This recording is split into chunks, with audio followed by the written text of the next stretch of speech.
Hi guys, welcome back to my channel. So today I wanted to talk about frugal living tips from my grandmother. So my grandma has been a frugal living inspiration, if you will, because she spent her life being mega frugal, and part of it I think was sort of money related because she was a single mom and stuff like that, but I think that a lot of it was just those times and things like that. And she's very well off now in terms of money. She still lives by all of these tips. And she's in her 70s and she's recently bought a flat to renovate and sell on for profit in cash completely. So she knows what she's doing money-wise. So I've put together all of the tips that I've had from her over the years about saving money, and I've had a chat with her and things that she's sort of constantly reminded me of. So I know I did a money saving tips video recently, but I thought some of these are slightly different and they are all the ones that sort of my grandma uses. So let's kick off. And the first tip is to use old clothes as rags. Don't bother buying paper towels. Just if you have clothes that are old, just cut them up and use those as rags instead. So you save money on paper towels and you're not producing as much waste. Tip number 2 is to use a washing up bowl for when you're doing the dishes. So I think I mentioned this on one of my videos previously, and it's a great tip because you're saving water when the water's running. Essentially just fill up the bowl, use the dish soap, put everything in there. Once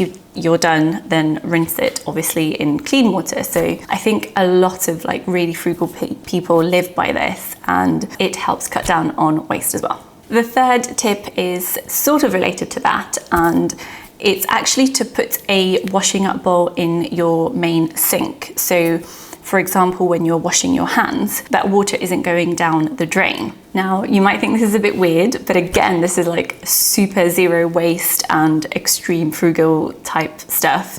But essentially, once that washing up bowl fills up, you can use that to flush the toilet. Like I said, it's pretty extreme, but it saves so much water because your flush has a lot of water in it. So every time you flush, you're essentially flushing down a lot of clean water. Whereas this way, you're collecting that dirty water from washing your hands and using that to flush the toilet. The fourth tip, I think, is something that we've become accustomed to not doing, and that is fixing things when they break rather than buying something new. So things like clothes, for example, I'm quite bad at this. Obviously now that I'm in Poland, it's going to be a little bit better because I have people that can help me. But even with things like if a hole comes into your clothes and stuff like that, fixing it and stitching it together is so much more friendly to the environment and to your pockets than just throwing it away and buying a new top or whatever it is. So this is something that she was definitely really, really good at. And I think that was generally the custom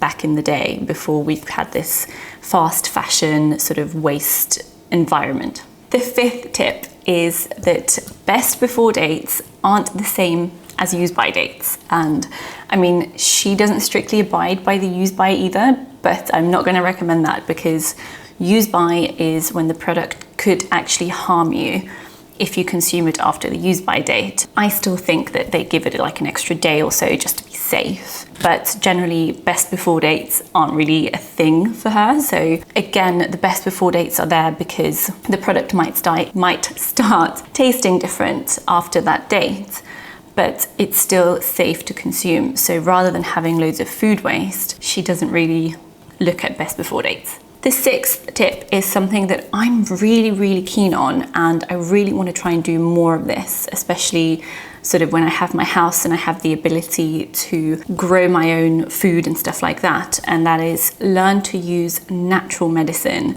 rather than pharmaceuticals. The main reason for that is because firstly, it's probably a hell of a lot cheaper. And secondly, you know, there are a lot of ailments where nature provides us with the solution. Essentially, if you just, I don't know, drink mint tea when you have a stomach ache and things like that, like she has so many solutions in herbs. If I tell her something's wrong or something hurts, she will always tell me, oh, take this herb and that herb and things. So, and it's just so much cheaper than constantly buying sort of medicines over the counter, especially when things are going up in price now. The seventh tip is use your freezer. So freeze leftovers and, you know, prepare food, freeze it. Don't waste food, essentially, I guess is the bigger thing. But having a pretty decent freezer and using it is a really, really big money saver. Tip number 8 is to live in a smaller house. Generally, I think we're used to wanting like the bigger, the better. And firstly, big houses,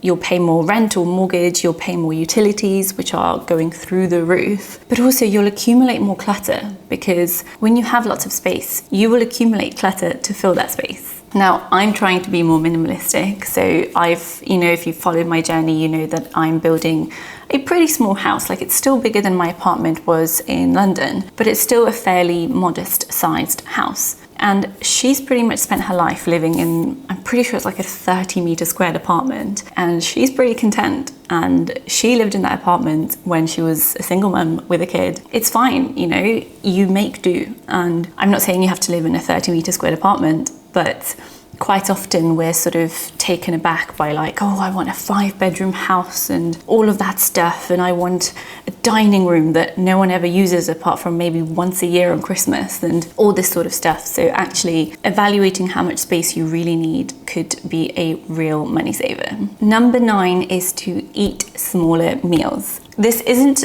in terms of eating less, because obviously eat as much as you need. This stems from food waste, because quite often we eat with our eyes first and we're like, oh, I want all the food, I'm really hungry, I'm gonna have a really big portion. And then we don't end up finishing it. And usually leftovers from a plate, once someone's already sort of used their fork that they've put into their mouth on the plate, we chuck it. We don't really reuse it, I guess, unless you live on your own. If you just put a smaller portion on the plate, if you're then still hungry, you can add to it. So that's where that stems from.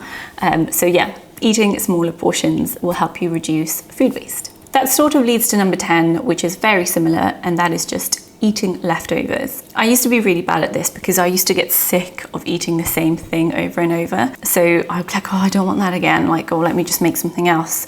I'll eat that tomorrow. And then by the time it gets to tomorrow, I forget about it and then I waste it. So yeah, just eat your leftovers and your pocket will be happy. Number 11 is having shorter showers and or not showering every day. It never used to be common practice to shower every single day. So you would kind of just like wash the bits you need to every day, but not like a full-blown shower. Obviously, when it's the summer and it's boiling and you're sweating every day, you might want to shower every day. But for example, in the winter, you don't really need to. And there's so much research that shows that actually it's pretty bad for your skin to strip it of its natural oils every day. It's sort of like washing your hair every day. You're not supposed to do that. Having a think about whether you actually need a whole shower, and also when you do shower, before I moved, I got this hourglass thing for the shower, and it's a 4-minute timer. So that's meant to be like the optimal time to have a quick shower